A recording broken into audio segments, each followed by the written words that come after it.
सुखपुर नाम के गांव में धर्म सिंह अपने बेटे अशोक के साथ रहा करता था। उसकी पत्नी अशोक को जन्म देते ही गुजर चुकी थी। धर्म सिंह के पास किसी बात की कोई कमी नहीं थी। उसने अपना व्यापार बहुत अच्छे से संभाल कर रखा था।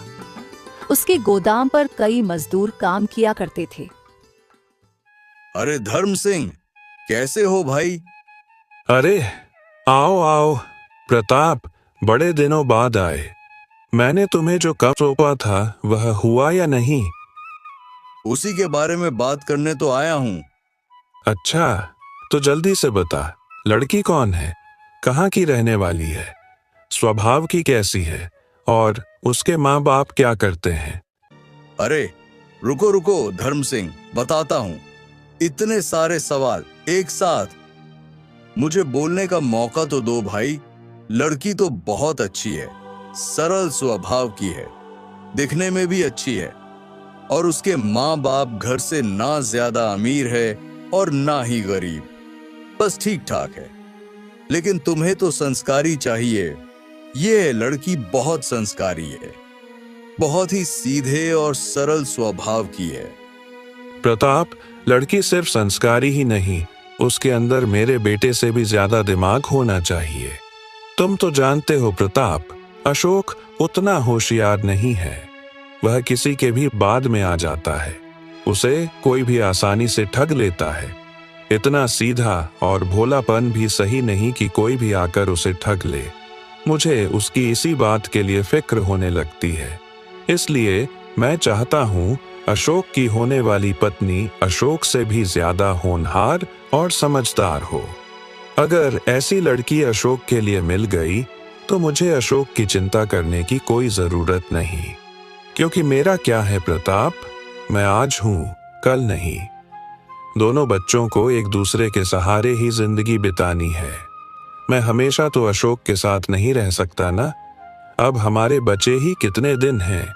बस मैं अशोक के लिए निश्चिंत होकर मरना चाहता हूँ। इसलिए मुझे ऐसे ही लड़की चाहिए जैसा मैं कह रहा हूँ। अरे तुम चिंता क्यों करते हो धर्म सिंह? वह लड़की बिल्कुल वैसी है जैसा तुम कह रहे हो। बहुत गुणवान है और होशियार भी है। वह तुम्हारे घर को बहुत अच्छे से संभाल लेगी और तो और हमारे अशोक को भी संभाल लेगी। दिमाग में भी काफी तेज है। तुम किसी बात की कोई चिंता मत करो। बस तुम ये बोलो, लड़की देखने कब आ रहे हो? अब तुम इतना कह रहे हो तो लड़की ठीक ही होगी। तो ठीक है, हम जल्द से जल्द उसे देखना चाहेंगे। मैं अशोक से बात करता हूँ। तुम लड़की वालों को कह दो कि हम कल ही उनके घर लड़की देखने आएंगे।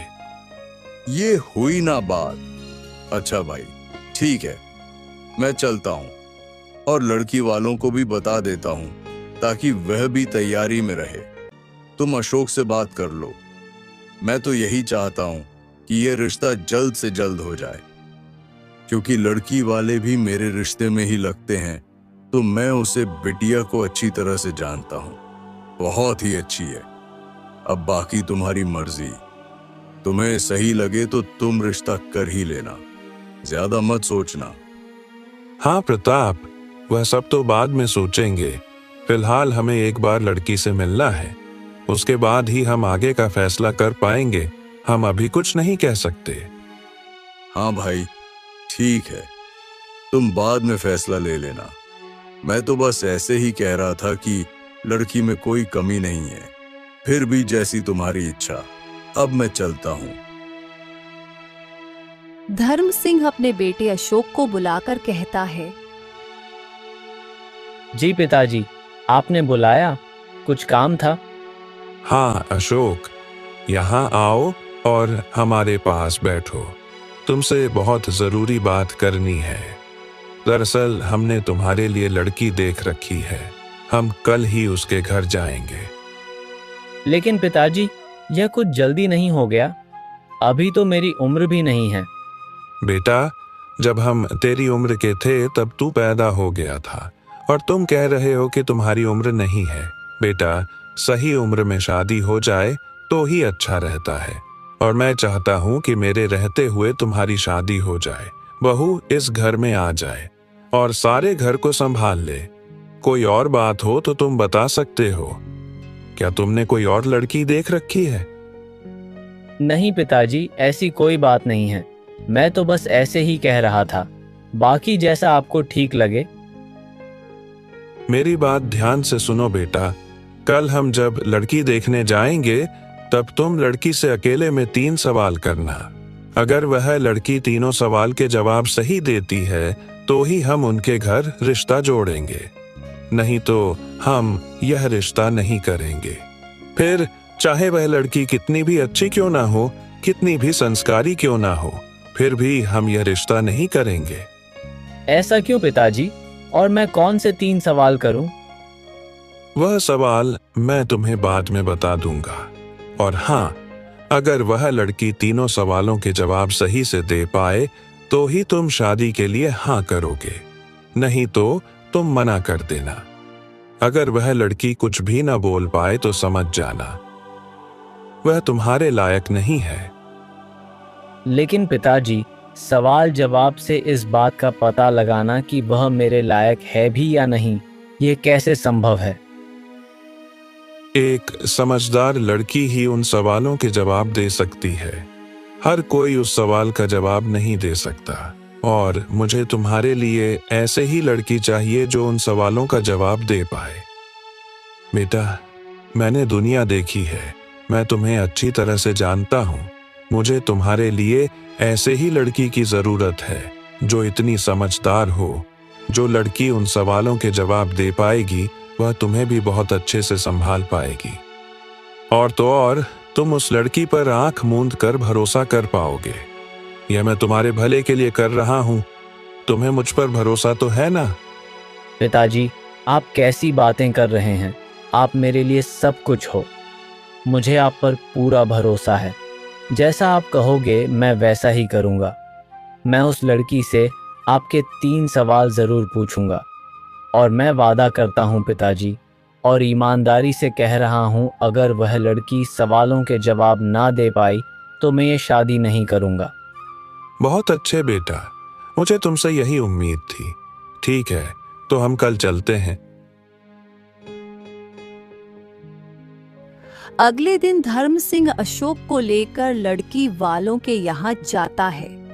भाई साहब, आपकी बिटिया तो हमें पसंद है, लेकिन हम चाहते हैं कि लड़का और लड़की को एक बार अकेले में बात करने दिया जाए, ताकि आगे कोई दिक्कत ना हो। क्योंकि भाई साहब, ऐसी बहुत सी बातें होती हैं जो बड़ों के सामने नहीं की जाती। हम चाहते हैं यह दोनों आपस में थोड़ी जान पहचान बढ़ा ले और आपस में बात कर ले, तभी हम आगे की बात कर पाएंगे। माफ करना भाई साहब, लेकिन हमारे यहाँ ये रिवाज नहीं है।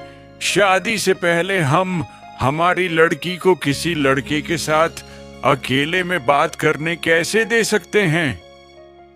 हमारे लोग क्या कहेंगे? आप किस जमाने में जी रहे हो भाई साहब? आजकल तो यह सब चलता है, और आजकल आप देख नहीं रहे कि जमाने में क्या हो रहा है। इससे अच्छा दोनों को आपस में बात करने कर लेने दीजिए, ताकि सारी बातें साफ रहे और आगे बात करने में आसानी हो। मैं नहीं चाहता कि कोई ऐसी बात रह जाए जिसकी वजह से हमें शादी में दिक्कत आए, या फिर शादी के बाद दिक्कत आ जाए। अगर फिर भी आपको एतराज है तो रहने दीजिए। नहीं नहीं भाई साहब, कहीं ना कहीं आप भी सच कह रहे हैं। मैं आपकी बात से सहमत हूँ। ठीक है, ये दोनों आपस में बात कर सकते हैं। बेटी सुषमा, जाओ। फिर सुषमा और अशोक बाहर आ जाते हैं। सुषमा कुछ बोल नहीं पाती। अशोक मन ही मन सोचता है। क्या करूं? कहां से शुरू करूं? क्या पूछूं? पिताजी ने जो कहा था वही सवाल पूछ लूं क्या? एक काम करता हूं, वही 3 सवाल पूछ लेता हूं। अगर उनके सही जवाब मिले तो ही आगे बात करूंगा, नहीं तो नहीं। सुनो, मैं तुमसे कुछ सब पूछना चाहता हूं। क्या तुम मेरे सवाल का जवाब दोगी? हाँ पूछिए ना, क्या पूछना चाहते हैं? मेरे 3 सवाल हैं। उसमें से पहला है, वह कौन सी चीज है जो कम होकर भी भारी होती है और ज्यादा होकर भी हल्की रह जाती है? और मेरा दूसरा सवाल, कौन सी जीत हार से भी बड़ी होती है? और मेरा तीसरा सवाल, वह कौन सा हिसाब है जो जोड़ने पर बढ़ता नहीं लेकिन तोड़ने पर खत्म हो जाता है? तीनों सवाल सुनकर सुषमा का सिर घूम जाता है। वह बोलती है, ऐसे सवाल तो मैंने आज तक नहीं सुने। मेरी कुछ समझ नहीं आ रहा। आप मुझसे ऐसे सवाल क्यों पूछ रहे हैं? कुछ और पूछिए ना। इन पहेलियों के जवाब तो मेरे दिमाग से बाहर है। मैं इनका जवाब नहीं बता पाऊंगी। मेरे पास यही 3 सवाल है। अगर तुम्हें जवाब पता हो तो बता दो। मैं और कुछ नहीं पूछना चाहता, बस मेरी यही सवाल है। जी माफ करना, लेकिन मेरे पास इन तीनों सवालों का कोई जवाब नहीं। अशोक उदास हो जाता है और मन ही मन सोचता है, मुझे लगा यह बहुत समझदार है, इसे सारे सवालों के जवाब आते होंगे। लेकिन मैं गलत था, इसलिए तो मेरे एक भी सवाल का जवाब नहीं दिया। इसका मतलब पिताजी के अनुसार यह लड़की मेरे लिए सही नहीं है। वैसे लड़की तो मुझे पसंद है, लेकिन मैं मेरे पिताजी की आज्ञा के खिलाफ नहीं जा सकता। मुझसे ज़्यादा अनुभव उन्हें है। वह मेरा भला ही चाहेंगे। एक काम करता पिताजी को ये बात बता देता हूँ। अच्छा ठीक है, कोई बात नहीं, चलो हम चलते हैं। दोनों वापस आ जाते हैं। फिर धर्म सिंह अशोक से कहता है, बेटा, जो पूछना चाहिए था वह पूछ लिया। जी पिताजी। ठीक है, तो भाई साहब अब हम चलते हैं। हम आपको 1-2 दिन में हमारा फैसला बता देंगे। जी भाई साहब, जैसी आपकी मर्जी। ऐसा कहकर धर्म सिंह और अशोक वहां से घर आ जाते हैं। धर्म सिंह अशोक से पूछता है तो अशोक बताता है, हाँ पिताजी, मैंने वही 3 सवाल उस लड़की से पूछे थे, लेकिन पिताजी जवाब देना तो छोड़ो, उस लड़की को मेरे सवाल ही समझ में नहीं आए। वह मेरे सवालों का जवाब नहीं दे पाई। कोई बात नहीं बेटा, हमें ऐसी लड़की जरूर मिलेगी जो इन 3 सवालों का जवाब दे पाए। यह लड़की नहीं दे पाई तो क्या हुआ? दुनिया में लड़कियों की कमी नहीं है, लेकिन हम तुम्हारे लिए ऐसे ही लड़की चुनेंगे जो वाकई में समझदार हो और इन सारे सवालों का जवाब दे पाए, क्योंकि ऐसे ही लड़की तुम्हारा जिंदगी भर साथ देगी। ठीक है पिताजी। धर्म सिंह उस रिश्ते के लिए मना कर देता है। दिन गुजरते चले जाते हैं। अशोक के लिए और एक रिश्ता देखा जाता है और पहले रिश्ते की तरह अशोक उस लड़की से यही 3 सवाल पूछता है, लेकिन यह लड़की भी उस सवाल का जवाब नहीं दे पाती। देखते देखते ऐसे बहुत से रिश्ते हो जाते हैं। धर्म सिंह चिंता में पड़ जाता है। उम्र हो जाने के कारण उसकी तबीयत डगमगाने लगती है। पिताजी, आप इतनी चिंता क्यों करते हो? मैंने कहा ना, मुझे शादी की कोई जल्दी नहीं है। चिंता के मारे देखो अपने हालात क्या कर ली है। पिताजी, आज न कल हमें ऐसी लड़की मिल ही जाएगी। ऐसा आप ही कहते थे ना, अब देखो आप ही हिम्मत हार रहे हो। मुझे तो कोई जल्दी नहीं है, आप भी चिंता मत कीजिए। हाँ बेटे, तुम सही कह रहे हो। और हाँ बेटे, हमें व्यापार के सिलसिले में शहर जाना था। शहर में हमारा एक दोस्त है, उसे पैसे देने हैं।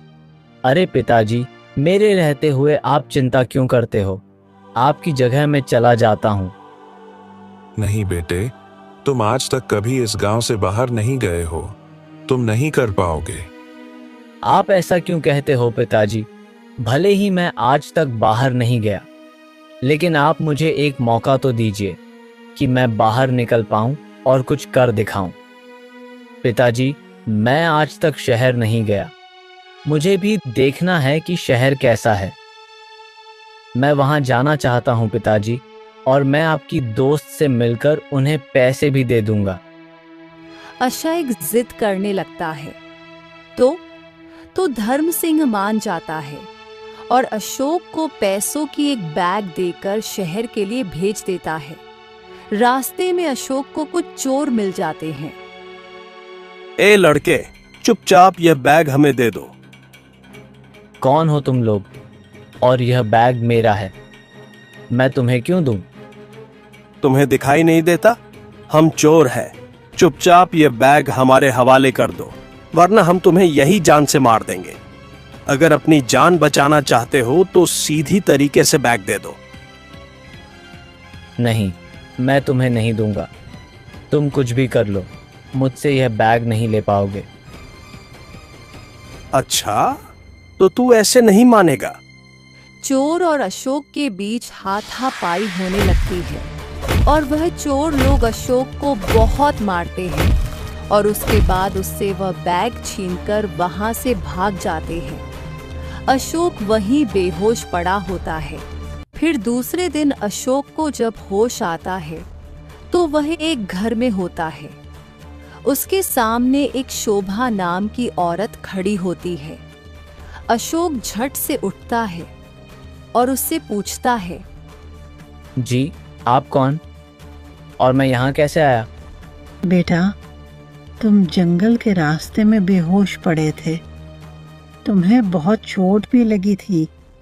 मेरी बेटी तुम्हें यहाँ लेकर आई है। अब तुम्हारी तबीयत कैसी है? हाँ, वह मुझे याद आया। मैं शहर जा रहा था, तभी रास्ते में मुझे कुछ चोर मिल गए। उनसे मेरे हाथापाई हो गई थी। शायद इसी वजह से मैं बेहोश हो गया था। आपका बहुत बहुत शुक्रिया जो आपने मेरी जान बचाई। नहीं तो पता नहीं जंगल में रात गए मेरा क्या होता। वो लोग मेरी बैग लेकर भी भाग गए। उसमें बहुत सारे पैसे थे। कोई बात नहीं बेटा, जान है तो जहान है। वैसे पैसे तो और कम लोगे। अगर तुम्हारी जान चली जाती तो फिर लौट कर नहीं आती। उन पैसों के बारे में सोचना छोड़ दो। शुक्र मनाओ कि तुम जिंदा हो। वैसे बेटा, तुम कहाँ के रहने वाले हो? तुम्हारा घर कहाँ है? जी चाची, वह मैं सुखपुर का रहने वाला हूँ। मेरे पिताजी बहुत बड़े व्यापारी हैं। मैं व्यापार के सिलसिले में ही शहर जा रहा था, लेकिन अब शहर जाने का कोई सवाल ही नहीं आता। जिस काम से जा रहा था वह तो हो नहीं पाया। अब मुझे वापस ही लौटना होगा। चाची, मैं चलता हूँ। आपका बहुत बहुत धन्यवाद। अरे नहीं नहीं बेटा, ऐसे कैसे? तुम्हें चोट लगी है और तुम्हारी तबीयत भी ठीक नहीं है। रास्ते में तुम्हें चक्कर आ सकते हैं। उससे अच्छा तुम थोड़ी देर यहीं रुको। मेरी बेटी खाना बना रही है। तुम खाना खा लो, फिर तुम्हें अच्छा लगेगा। जी ठीक है चाची, वैसे मुझे भूख भी बहुत लगी है। शोभा अपनी बेटी कुसुम को आवाज देती है। बेटी कुसुम, खाना हो गया हो तो जल्दी से लगा दो। जी अम्मा, बस हो ही गया, अभी लाई। कुसुम अशोक के लिए खाना लगा देती है। कुसुम दिखने में काफी सुंदर होती है। अशोक उसे देखता ही रह जाता है। फिर अशोक खाना खाने लगता है और थोड़ी देर वही लेटकर आराम करता है। फिर शोभा जाकर अशोक से पूछती है, बेटा, तुम्हें खाना पसंद तो आया ना? मेरी बेटी ने अपने हाथों से बनाया था। जी चाची, खाना तो बहुत बढ़िया था। मैंने बहुत दिनों बाद ऐसा खाना खाया है। मेरा तो पेट ही भर गया। मेरी बेटी खाना ही ऐसा बनाते हैं कि खाने वाले उंगलियां चाटते रह जाए। मेरी बेटी कुसुम बहुत ही गुणवान है। जी चाची, आपने सही कहा।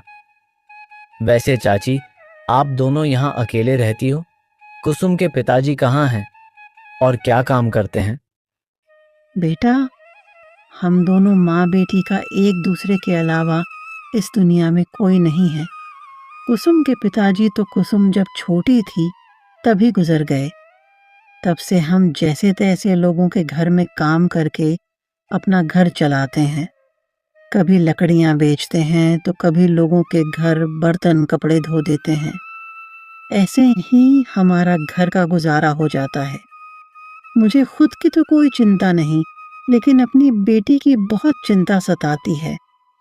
शादी लायक उम्र हो गई है और मेरी इतनी हैसियत भी नहीं है कि मैं उसकी शादी कर सकूं। उसे लोगों के घर पर काम पर भेजने के लिए भी झिझक महसूस होती है। तुम्हें पता नहीं बेटा, आजकल के लोग बहुत गंदे होते हैं। पता नहीं कब किसकी बुरी नज़र मेरी बेटी पर पड़ जाए, इसलिए मुझे उसकी चिंता सताती है। बस एक बार उसकी शादी हो जाए तो फिर मैं निश्चिंत होकर मर सकती हूँ। फिर मुझे अपनी बेटी की कोई चिंता नहीं। लेकिन पता नहीं भगवान ने कब उसके नसीब में शादी लिखी है। आप चिंता मत कीजिए चाची, आज न कल उसकी शादी भी हो ही जाएगी। जोड़े तो भगवान बनाता है। कुसुम के लिए भी भगवान ने बहुत अच्छा लड़का बनाया होगा, क्योंकि कुसुम स्वभाव की इतनी अच्छी है। उसने तो मुझ पर मेरी जान बचाकर एहसान किया है। आज उसी की वजह से मैं जिंदा हूँ। सचमुच चाची, आप दोनों का बहुत बहुत धन्यवाद। चाची, अब मुझे देरी हो रही है। पिताजी चिंता कर रहे होंगे। मुझे लौटना होगा। अब मुझे इजाज़त दीजिए। ठीक है बेटा, तुम जा सकते हो। कभी यहाँ गुजारोगे तो घर जरूर आना। जी बिल्कुल चाची, अब मैं चलता हूँ। ऐसा कहकर अशोक वहां से लौट जाता है और घर जाकर धर्म सिंह को सारी बातें बताता है। धर्म सिंह अशोक से कहता है, भला हो उन माँ बेटी का जिन्होंने तुम्हारी जान बचाई, नहीं तो आज मैं मेरा बेटा खो देता। लेकिन पिताजी, आपने जो बैग दिया था वह सारे के सारे पैसे वह चोर ले गए। अब हम क्या करेंगे पिताजी? आपके शहर वाले दोस्त को पैसे देने थे ना।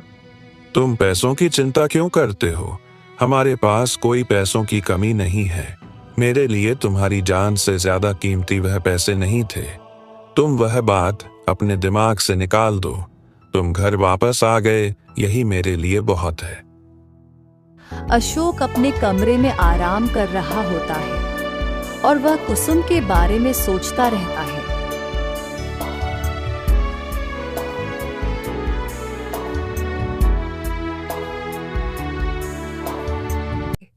कुछ दिन ऐसे ही गुजर जाते हैं। एक दिन अशोक बाजार की ओर जा रहा होता है, तभी उसे वही लड़की कुसुम मिलती है। अशोक उसे देख बहुत खुश हो जाता है और उसे जाकर बोलता है, अरे कुसुम, तुम यहाँ? कैसी हो? मैं तो ठीक हूँ। आप कैसे ऐसे हैं? अब आपकी तबीयत तो ठीक है ना? हाँ, मैं तो बिल्कुल ठीक हूँ। और बताओ, यहाँ कैसे आना हुआ? कुछ काम था? हाँ, वो मैं बाजार आई थी, कुछ सब्जियों खरीदनी थी। माँ की तबीयत ठीक नहीं है, नहीं तो बाजार में माँ ही आती है। चाची को क्या हुआ? तबीयत ज्यादा खराब है क्या? अब उनकी उम्र भी तो हो चली है ना, उसकी वजह से उनकी तबीयत ठीक नहीं रहती। सालों से मेरी माँ काम करती आई है, अब उनके हाथ पैरों में उतनी जान नहीं बची, इसलिए थोड़ा भी काम करती है तो थक जाती है। हाँ, वह भी है। ठीक है, तुम घर जाओ और चाची का अच्छे से ख्याल रखो। कुसुम वहां से चली जाती है। कुछ दिन ऐसे ही बीत जाते हैं। कुसुम अक्सर उस बाजार में आया करती है और अशोक भी बाजार में जाने लगता है। दोनों के बीच अच्छी दोस्ती हो जाती है। अशोक और कुसुम एक दूसरे को पसंद करने लगते हैं। एक दिन अशोक अपने पिता से कहता है, पिताजी, मुझे आपसे कुछ जरूरी बात करनी है, लेकिन समझ में नहीं आ रहा कि कहाँ से शुरू करूं। क्या बात है बेटा? ऐसी कौन सी बात है जो तुम मुझे बताने के लिए इतना झिझक रहे हो? साफ साफ बताओ, बात क्या है? तुम्हें मुझसे बात करने के लिए इतना सोचना क्यों पड़ रहा है? दरअसल पिताजी, बात ही कुछ ऐसी है। पिताजी, दरअसल एक लड़की है जिसे मैं पसंद करता हूँ और मैं उससे शादी करना चाहता हूँ। बेटा, यह तो अच्छी बात है कि तुमने खुद अपने लिए कोई लड़की पसंद कर ली, और तुमने पसंद की है तो लड़की अच्छी होगी। लेकिन बेटा, मैंने जो तुमसे 3 सवाल वाली बात कही थी वह तो याद है ना? क्या तुमने उन 3 सवालों के बारे में उस लड़की से पूछा? नहीं पिताजी, मैंने उसे लड़की से उन 3 सवालों के बारे में कोई बात नहीं की। पर आप फिक्र मत कीजिए, मैं जल्दी उससे उन 3 सवालों के बारे में बात कर लूँगा। ऐसे ही कुछ दिन बीत जाते हैं और एक दिन अशोक कुसुम से बाजार में एक मिलता है और उससे 3 सवाल के बारे में पूछता है और फिर घर जाकर धर्म सिंह से कहता है, पिताजी, जैसा कि आपने कहा था, मैंने कुसुम से उन 3 सवालों के जवाब पूछे और पिताजी, उसने उन सारे सवालों के सही सही जवाब दिए हैं। क्या बात कर रहे हो बेटा? यह तो बहुत अच्छी बात है। इसका मतलब आखिरकार मेरी तलाश पूरी हुई। मैंने तुम्हारे लिए जिस लड़की की तलाश कर रहा था वह कुसुम ही थी। आज तूने यह बताकर मेरा दिल खुश कर दिया। अब मुझे किसी बात की चिंता करने की कोई जरूरत ही नहीं। मैं तुम्हारे लिए बहुत खुश हूँ बेटा। लेकिन पिताजी, कुसुम हैसियत में हमारे बराबर की नहीं है। आपको इस बात से कोई एतराज तो नहीं है ना? दरअसल कुसुम अपनी माँ के साथ एक छोटे से घर में रहती है। उन दोनों का एक दूसरे के अलावा कोई नहीं है। वे दोनों बहुत ही गरीब हैं। बेटा, अमीर गरीब से कोई फर्क नहीं पड़ता। अगर अमीरी गरीबी से मुझे फर्क पड़ता तो तुम्हारे लिए तो मैंने एक से बढ़कर एक रिश्ते देखे थे, लेकिन मैंने उन रिश्तों को नकार दिया। मुझे बस एक ऐसी लड़की चाहिए थी जो जिंदगी पर तुम्हारा साथ दे सके, इसलिए मैंने वह शर्त रखी थी। बेटा, वैसे कुसुम ने उन 3 सवालों का क्या जवाब दिया? पिताजी, क्या आपको मुझ पर यकीन नहीं? ऐसा क्यों बोल रहे हो बेटा? क्योंकि पिताजी, मैं सच कह रहा हूँ। आज तक आपने मेरे लिए जितने भी रिश्ते देखे, मैंने बस इन्हीं सवालों के वजह से उन रिश्तों को मना कर दिया। पिताजी, मैं कभी आपके खिलाफ जा सकता हूँ? मेरा यकीन कीजिए पिताजी, कुसुम ने सारे सवालों का जवाब सही सही दिया है। मैं तो सोच भी नहीं सकता था कि कुसुम इन सवालों का जवाब जानती है। मैं खुद हैरान रह गया पिताजी। धर्म सिंह सोच में पड़ जाता है। मैं नहीं जानता कि कुसुम ने उन सवालों के जवाब ठीक से दिए हैं या नहीं, लेकिन जहां तक मैं अशोक को जानता हूं वह मुझसे झूठ नहीं बोल सकता। आज तक उसने न जाने कितने रिश्ते मेरी वजह से ठुकराए हैं। मुझे अशोक पर इतना भरोसा तो करना ही चाहिए। अगर मैं उसे ज्यादा जोर देकर पूछता हूं तो उसे बुरा लग जाएगा। शायद उसे कुछ बहुत पसंद हो गई है। शायद भगवान ने उसके नसीब में कुसुम को ही लिख रखा हो। मैं नहीं चाहता कि मेरे बेटे का मन टूट जाए।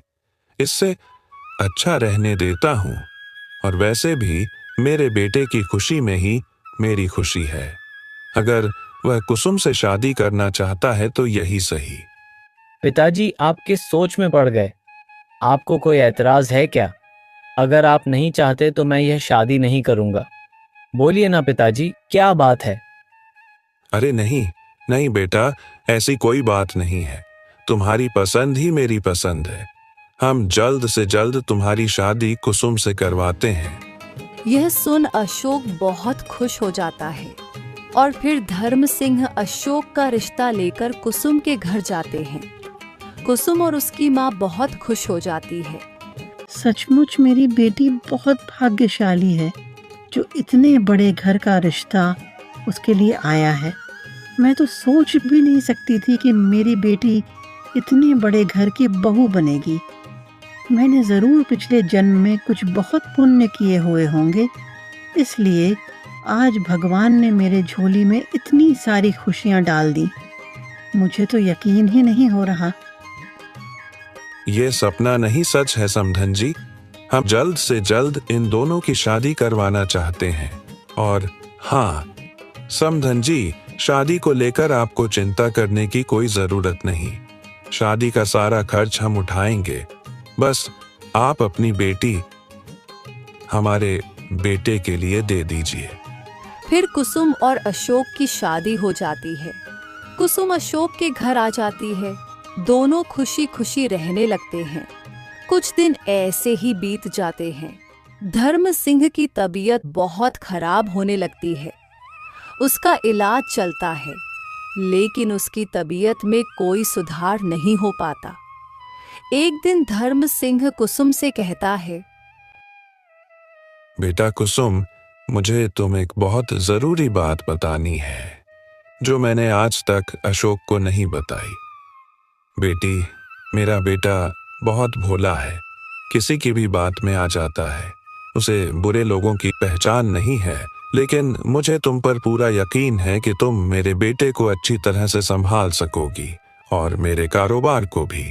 इसलिए यह राज मैं सिर्फ तुम्हें बताने जा रहा हूँ। तुम चलो मेरे साथ, मैं तुम्हें कुछ दिखाता हूँ। धर्म सिंह कुसुम को एक कमरे में लेकर जाता है। वहां एक बहुत बड़ा पुराना संदूक होता है। धर्म सिंह उसे खोलकर कुसुम को दिखाता है तो उसमें ढेर सारे सोने के सिक्के होते हैं। यह सब देख कुसुम की आंखें फटी की फटी रह जाती है। धर्म सिंह कुसुम से कहता है, बेटी, ये सिक्के मैंने अपने बेटे के लिए सुरक्षित रखे हैं। अगर कभी जीवन में ऐसा समय आए कि मेरे बेटे को इसकी जरूरत पड़े, उसी दिन तुम इस बात का जिक्र करना। तब तक यह बात अपने तक ही रखना। याद रहे बेटी, तब तक यह बात अशोक को पता नहीं चलनी चाहिए। जी पिताजी, आप निश्चिंत रहिए। आपने मुझ पर इतना बड़ा विश्वास किया है, मैं आपके भरोसे को कभी नहीं तोड़ूंगी। मैं आपसे वादा करती हूँ, मैं इस बारे में इनसे कुछ नहीं कहूंगी। मुझे तुमसे यही उम्मीद थी बेटा। जब मेरे बेटे को वाकई में इसकी जरूरत पड़े, तुम उसी दिन उसे बताना। फिर कुछ दिन ऐसे ही बीत जाते हैं और फिर एक दिन धर्म सिंह की तबीयत ज्यादा खराब हो जाने की वजह से वह इस दुनिया को छोड़ देता है। अशोक अपने पिता के लिए बहुत रोता है, लेकिन कुसुम उसे बहुत संभालती है। कुछ दिन ऐसे ही बीत जाते हैं। अब कुसुम के तेवर बदलने लगते हैं। वह अशोक से अपने लिए महंगी महंगी चीज मंगवाती है और खुद भी शहर के बड़े बड़े बाजारों में जाकर बहुत खर्चा करने लगती है। अशोक को अपनी मीठी मीठी बातों में फंसाकर कुसुम अपने माँ के लिए भी एक बड़ा सा घर बनवा लेती है। धीरे धीरे कर अशोक कंगाल होने लगता है। एक दिन कुसुम अशोक से कहती है, सुनो, मेरे रिश्तेदार के यहाँ अगले हफ्ते एक शादी है। मेरे पास जो गहने पड़े हैं वह पुराने हो चुके हैं। मैं उन्हें न जाने कितनी बार पहन चुकी हूँ। मुझे सोने के नए गहने बनवा कर चाहिए। ये तुम क्या कह रहे हो कुसुम? तुम मेरी हालत तो जानती हो। पूरा व्यापार चौपट हो गया है। मुनाफा तो छोड़ो, नुकसान पर नुकसान होता जा रहा है। और तुम्हारे पास इतने महंगे महंगे गहने होने के बावजूद तुम नए गहने कैसे मांग सकती हो? तुम्हें मेरी हालत दिखाई नहीं दे रही? तुम्हें कुछ अक्ल है या नहीं? यहाँ खाने के लाले पड़े हुए हैं और तुम्हें गहनों की पड़ी है। वह मैं कुछ नहीं जानती। मुझे गहने चाहिए तो चाहिए। तुम कुछ भी करो और मुझे गहने ला कर दो। तुमने शादी से पहले मुझसे वादा किया था कि तुम मुझे खुश रखोगे, और आज मैंने तुमसे कुछ गहने क्या मांग लिए? तुम मुझसे ऐसी बात कर रहे हो? क्या तुमने इसी दिन के लिए मुझसे शादी की थी? अगर तुम मुझे गहने लाकर नहीं दे सकते तो मैं तुम्हारे साथ नहीं रह सकती। मैं जा रही हूँ अपने मायके, और मुझे रोकने की कोशिश मत करना। तुम्हारी गरीबी तुम्हें मुबारक हो। तुम अकेले ही अपने गरीबी के साथ रहो। अगर मेरे साथ रहना चाहते हो तो तुम्हें पैसे लाने ही होंगे। ये तुम कैसी बातें कर रही हो कुसुम? तुम्हें इस समय मेरा साथ देना चाहिए, ना कि मुझे अकेला छोड़कर जाना चाहिए। मुझे तुमसे यह उम्मीद नहीं थी। तुम्हारी बकवास सुनने के लिए मेरे पास वक्त नहीं है। मुझे बस इतना बताओ कि तुम मुझे गहने दिला रहे हो या नहीं। बकवास मैं कर रहा हूँ या तुम कर रही हो? मैंने तुम्हें कहा ना, मेरे पास खाने तक को पैसे नहीं हैं। और तुम्हें शर्म नहीं आती? तुम सोने के गहने मांग रही हो।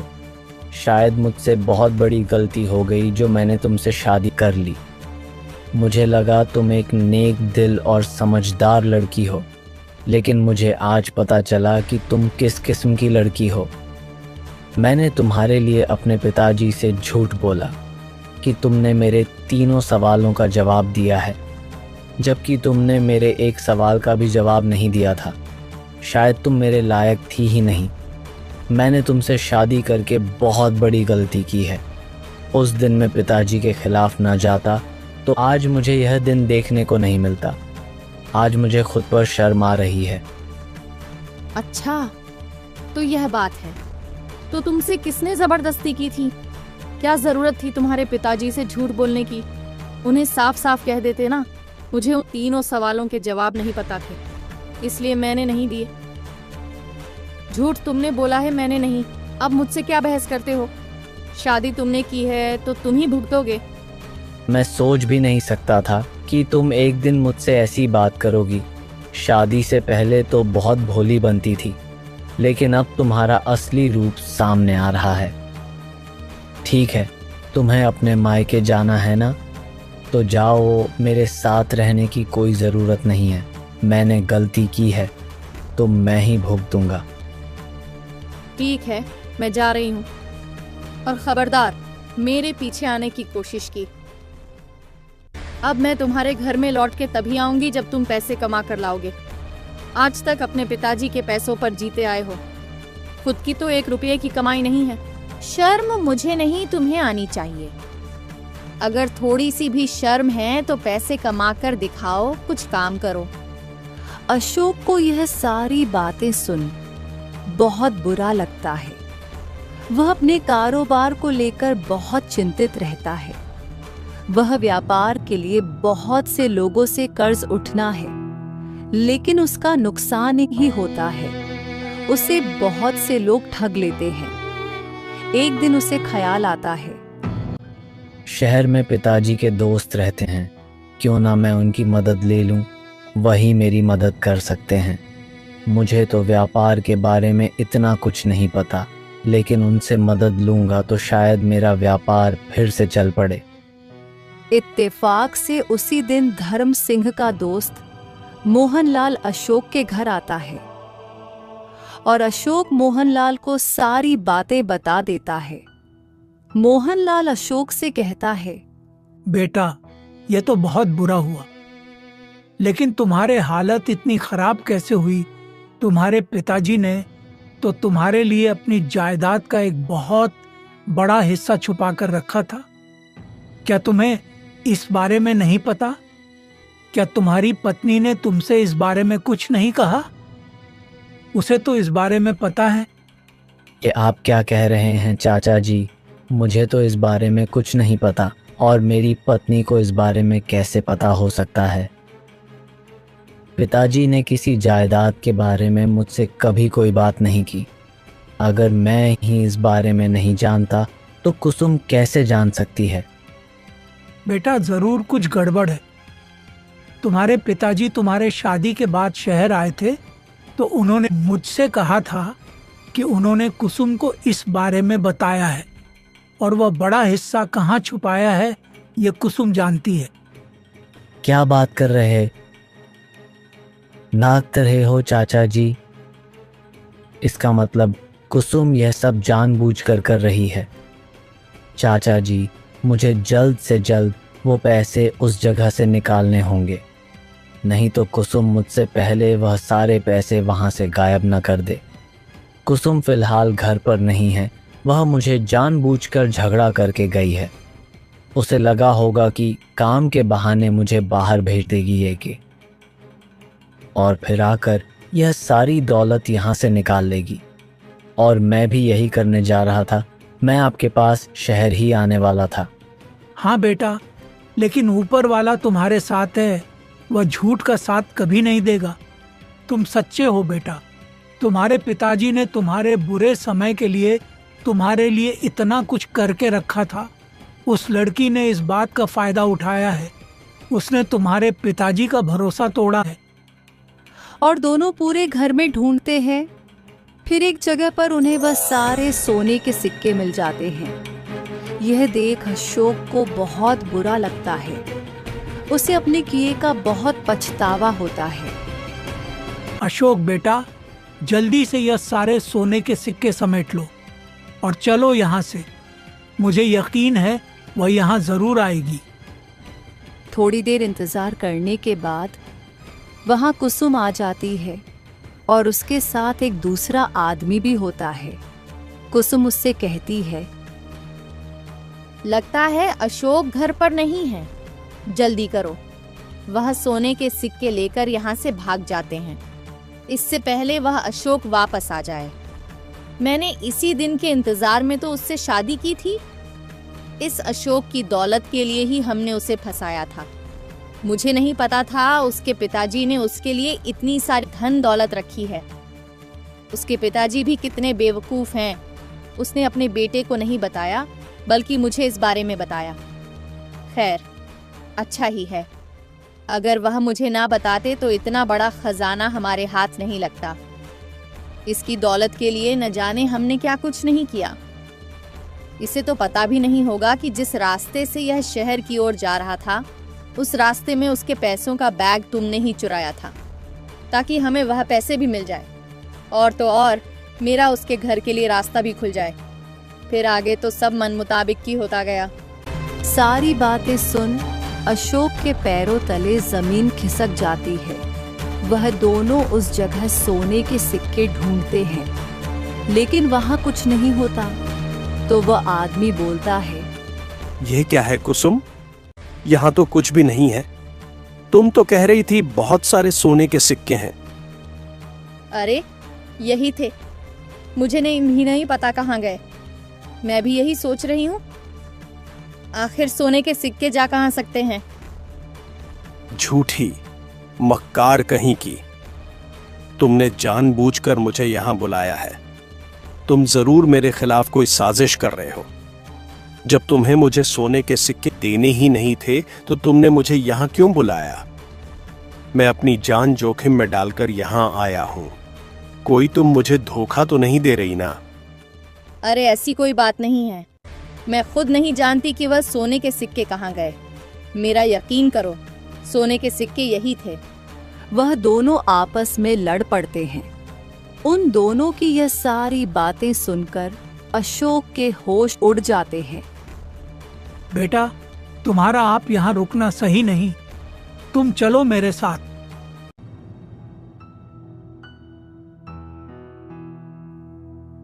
चाचा जी, मैंने अपने पिता से झूठ बोला। आज मुझे इस बात की सजा मिल रही है। मोहनलाल, बेटा, अब जो हो गया सो हो गया। अब तुम उसके बारे में मत सोचो। तुम अपने आने वाले जिंदगी के बारे में सोचो। अगर तुम ही बारे में सोचते रहोगे तो कभी आगे नहीं बढ़ पाओगे। दोनों बात कर ही रहे होते हैं, तभी वहां पर मोहनलाल की बेटी रोशनी आ जाती है। पिताजी, आप कहाँ चले गए थे? मैं कितनी देर से आपका इंतजार कर रही थी। बेटी, तुम घर कब आई? तुम तो परसों आने वाली थी ना, तो फिर आज कैसे? अब चाची की तबीयत ठीक है, इसलिए मैं आज ही आ गई। अच्छा, ये बात है। बेटा अशोक, ये मेरी बेटी रोशनी है। अपने चाचा के घर गई थी।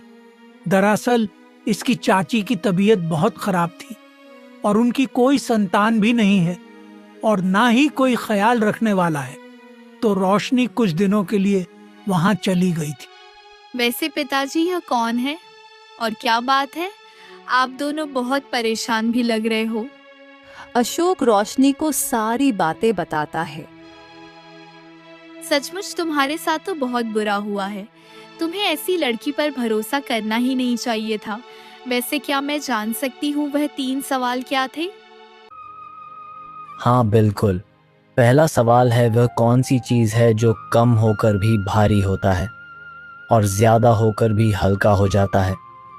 इतनी सी बात, यह तो बहुत आसान सवाल है। वह चीज है ईमानदारी से कमाया हुआ पैसा और एक तरफ बेईमानी से कमाया हुआ पैसा।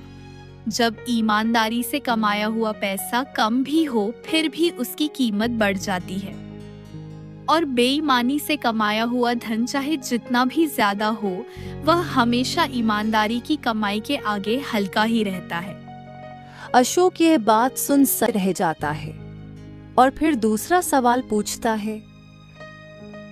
और मेरा दूसरा सवाल, कौन सी जीत हार से भी बड़ी होती है? वो जो ईमानदारी से मिली हो। ईमानदारी से मिलने वाली हार जीत के समान ही होती है। और मेरा तीसरा सवाल, वह कौन सा हिसाब है जो जोड़ने पर बढ़ता नहीं लेकिन तोड़ने पर खत्म हो जाता है? वह है भरोसा, जो जोड़ने पर बढ़ता तो नहीं लेकिन तोड़ने पर खत्म जरूर हो जाता है। ये सारी बातें सुन मोहनलाल और अशोक दंग रह जाते हैं। अशोक रोशनी की तरफ देखा ही रह जाता है। मोहनलाल के मन में ख्याल आता है। वह अशोक से कहता है, बेटा, मेरे ख्याल से तुम्हारे पिताजी रोशनी की ही तलाश में थे और तुम रोशनी को अपनाना चाहते हो तो मुझे कोई आपत्ति नहीं है। वैसे भी मैं इसकी शादी के लिए लड़का देख ही रहा था और तुम तो घर के ही हो।